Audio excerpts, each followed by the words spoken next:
Sandra, est-ce que tu pourrais te présenter, nous dire un petit peu qui tu es? Alors, je m'appelle Sandra Wilfert, je suis consultante en RSE et mode durable. Donc, j'ai lancé mon activité de conseil en 2007. Alors, au démarrage, j'étais vraiment spécialisée dans les achats, qui était mon cœur de métier. Et en fait, très rapidement, j'ai basculé cette activité de conseil sur tout ce qui était question liée au développement durable dans la mode. Voilà, j'ai senti qu'il y avait vraiment un besoin d'accompagner, ou qu'il y aurait en tout cas à terme besoin d'accompagner les marques et les enseignes de mode sur ces sujets-là. Donc, depuis 2012, voilà, j'accompagne des acteurs du secteur dans leur transformation et dans la mise en place de pratiques plus durables et plus responsables. Concrètement, j'interviens sur 3 thématiques. Alors, tout d'abord, la RSE, qui est donc une approche très globale des questions de développement durable dans l'entreprise. Je m'appuie beaucoup sur le référentiel Lucie 26000 qui a été développé par le label Lucie. Alors, je ne sais pas si vous connaissez tous Lucie, mais c'est un label, enfin, c'est le label de référence en France quand on parle de RSE. C'est la plus grosse communauté en France engagée en matière de RSE.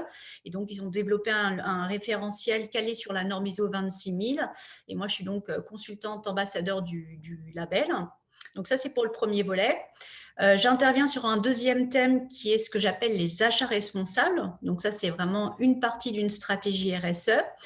Finalement, c'est se poser la question de comment développer des questions plus durables et plus responsables à moindre impact environnemental et social. Donc là, on travaille beaucoup sur tout ce qui est matière et sourcing responsable, sur l'éco-conception, également plus de circularité dans la façon de travailler. Et puis, troisième thématique que je développe là maintenant depuis 2 ans, qui est en lien du coup avec le sujet dont on va discuter juste après, c'est l'impact carbone. Donc, l'impact carbone, pour moi, c'était un vrai sujet sur lequel il fallait aussi accompagner les entreprises du secteur, parce qu'on est fortement aussi, enfin, on impacte fortement sur les émissions de gaz à effet de serre. Donc, je travaille maintenant avec la méthode bilan carbone qui a été développée par l'ADEME il y a quelques années et qui est maintenant portée par l'association Bilan Carbone. Et du coup, sur ces questions-là, je vais accompagner les entreprises dans la mesure de leurs impacts au niveau des émissions de gaz à effet de serre et dans la réflexion sur les stratégies à mener pour réduire leurs impacts. Alors ça, pour moi, c'était important de le faire et c'est totalement en lien avec le reste de mes activités puisque finalement, quand vous mettez en place une stratégie sur l'impact carbone, ça fait partie d'une stratégie RSE et tous les plans d'action que vous allez pouvoir mettre en œuvre justement sur la réduction de vos impacts carbone, clairement, c'est vraiment en lien avec une stratégie achat responsable. Aujourd'hui, quels sont les principaux enjeux de la RSE pour les entreprises de mode et notamment l'impact carbone? Si on regarde le secteur, on le sait tous, on est sur un secteur à fort impact environnemental et quand on creuse un peu les impacts environnementaux, on voit qu'un des principaux impacts, ça va être vraiment le changement climatique. Et qui plus est, je dirais que c'est un des impacts qui est amené à le plus progresser dans les années à venir, tout simplement parce qu'on consomme toujours plus, toujours davantage de produits de mode.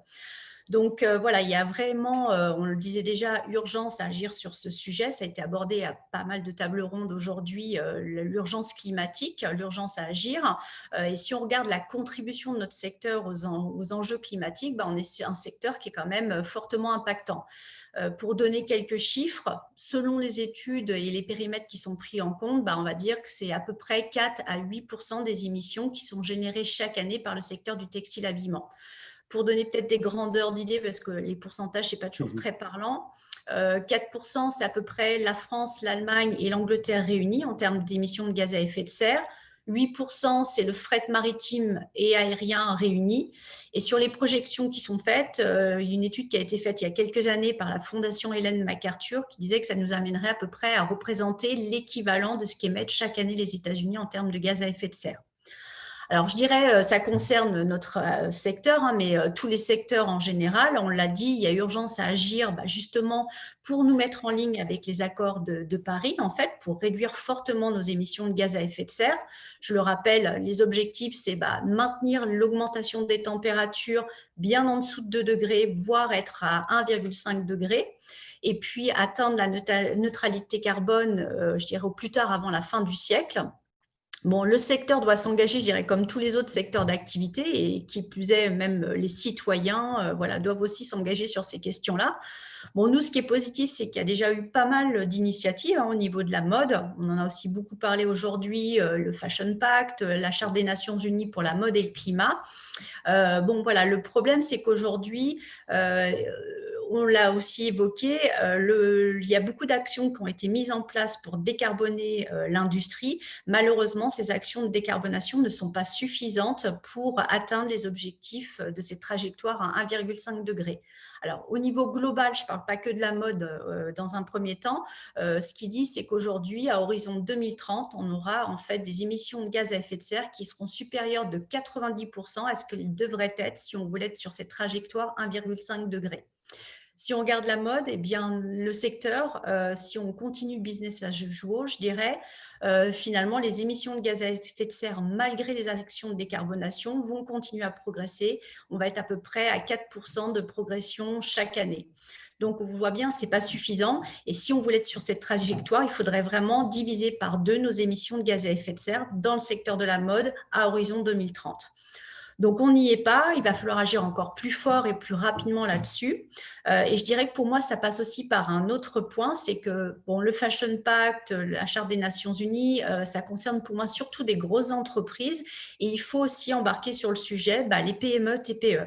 Et quand vous regardez finalement ce que font les PME, TPE sur leurs enjeux environnementaux, bon, elles les ont pris en compte elles aussi, mais par contre, elles vont être plus au niveau des plans d'action sur d'autres sujets. Par exemple, la gestion de leurs déchets, par exemple sur la consommation d'eau. Et il faut vraiment, du coup, je pense aussi les sensibiliser, les former et les accompagner sur ces sujets liés à leur impact carbone. Justement, tu parles d'accompagnement. Tu accompagnes ces entreprises dans la mise en place de stratégies RSE. Oui. Concrètement, ça se passe comment ? Alors, du coup, si on regarde ça plus sous l'angle de l'impact carbone, comme je te le disais tout à l'heure en introduction, moi, je travaille depuis 2 ans maintenant avec la méthode qui a été développée par l'ADEME il y a quelques années, donc le bilan carbone. C'est une méthodologie qui se déroule en plusieurs temps. Donc, concrètement, quand j'accompagne les entreprises sur le sujet, il y a déjà, par rapport à la méthode, une première étape qui est ultra importante, qui est l'étape de sensibilisation. Donc, il y a un gros travail à faire en interne, au niveau des directions, au niveau des collaborateurs, des managers, d'explication du sujet, en fait, de bien faire comprendre à tout le monde quels sont les enjeux énergie-climat pour les entreprises, et en particulier pour l'entreprise que j'accompagne. Donc, ça, c'est une première grosse étape. Ensuite, on va travailler bien évidemment à mesurer les émissions de gaz à effet de serre de l'entreprise. On a eu une table ronde là, il y a quelques instants justement sur les mesures d'impact. On ne peut pas agir sans avoir au préalable mesuré. Donc là, on travaille avec les équipes pour d'abord définir quel est le périmètre d'étude. Et pour ça, on va se poser pas mal de questions. Finalement, c'est quoi notre objectif en mesurant nos impacts? Est-ce qu'on veut communiquer sur le sujet? Et en l'occurrence, on communique à qui, en interne ou en externe?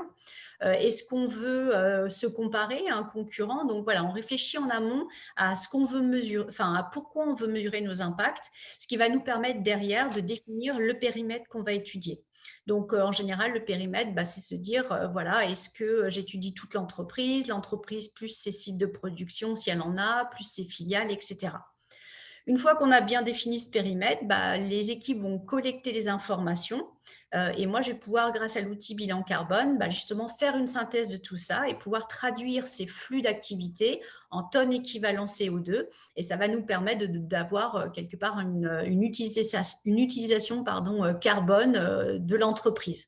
Alors, cette étape, elle est super importante parce qu'elle va nous permettre d'identifier où se situent les impacts au niveau des émissions de gaz à effet de serre de l'entreprise sur toute sa chaîne d'approvisionnement, sur tout son cycle d'approvisionnement.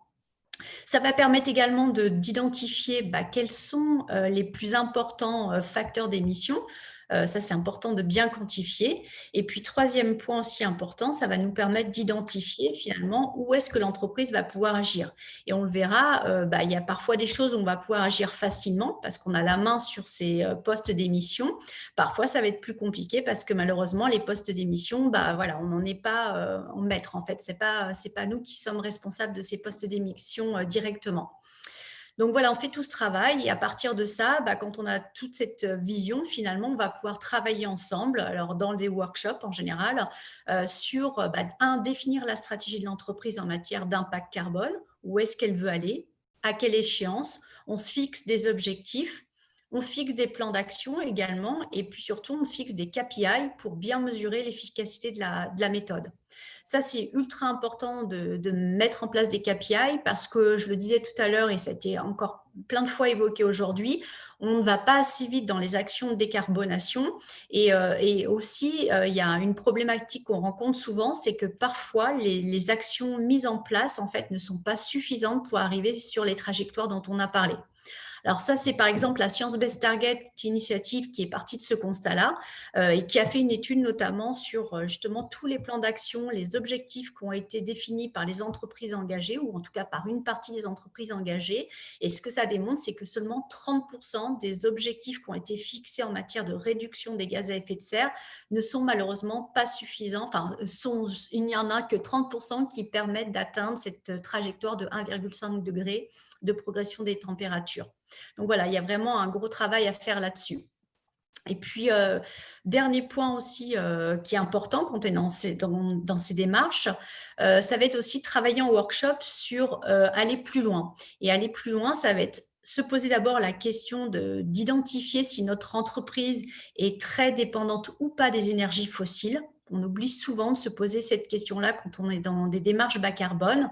Alors, ça veut dire quoi? Ça veut dire, tiens, peut-être dans quelques années, le pétrole va avoir un coût au niveau du baril qui va fortement augmenter. Je ne sais pas, peut-être 150 $ le baril. Quelles conséquences ça va avoir sur mon activité en tant qu'entreprise? Peut-être pas d'impact, mais peut-être que si j'achète beaucoup de produits à base de pétrole, ça va impacter fortement mon activité. Et puis, deuxième sujet aussi sur lequel on réfléchit beaucoup avec les entreprises que j'accompagne, c'est au-delà des mesures d'atténuation, c'est-à-dire quel est mon impact sur l'environnement, quel est l'impact aussi du climat sur mon activité d'entreprise. Et ça amène vraiment les entreprises à réfléchir à comment être beaucoup plus résilientes dans les années à venir face au changement du climat. Je vais te donner quelques exemples. Voilà, on a parlé des évolutions du climat. Il y a beaucoup de tempêtes, il y a des grosses périodes de sécheresse, il y a des incendies. Quel impact ça peut avoir sur mon activité à terme? Des sécheresses, ça peut être par exemple une difficulté à s'approvisionner en coton. Et pendant toute la période où on ne peut pas bien s'approvisionner, on peut avoir peut-être des problèmes de qualité ou des problèmes de coût. Parce qu'évidemment, quand il y a beaucoup de demandes et pas assez d'offres, les prix ont tendance à flamber. Donc, quelles conséquences ça peut avoir sur mon entreprise à terme? Autre exemple, on parlait des intempéries. Si les infrastructures sont abîmées, par exemple, par des gros ouragans, est-ce que peut-être ça ne va pas avoir des impacts sur les livraisons à terme dans mes magasins? Dernier exemple, voilà, les saisons sont très perturbées. Peut-être qu'à terme, ça va compliquer la tâche des entreprises pour bien estimer leurs ventes et ça peut avoir des impacts non négligeables sur la gestion de leur stock. Donc voilà, c'est toutes ces questions qu'on travaille ensemble avec les entreprises que j'accompagne. C'est quoi ton actualité pour les prochains mois? Alors, mon actualité, en fait, ça va être de travailler la version anglaise de mon site internet. Je dirais que la mode durable n'a pas de frontières, donc je vais me mettre là-dessus très rapidement. C'est aussi de continuer à travailler et à développer les partenariats avec d'autres acteurs engagés.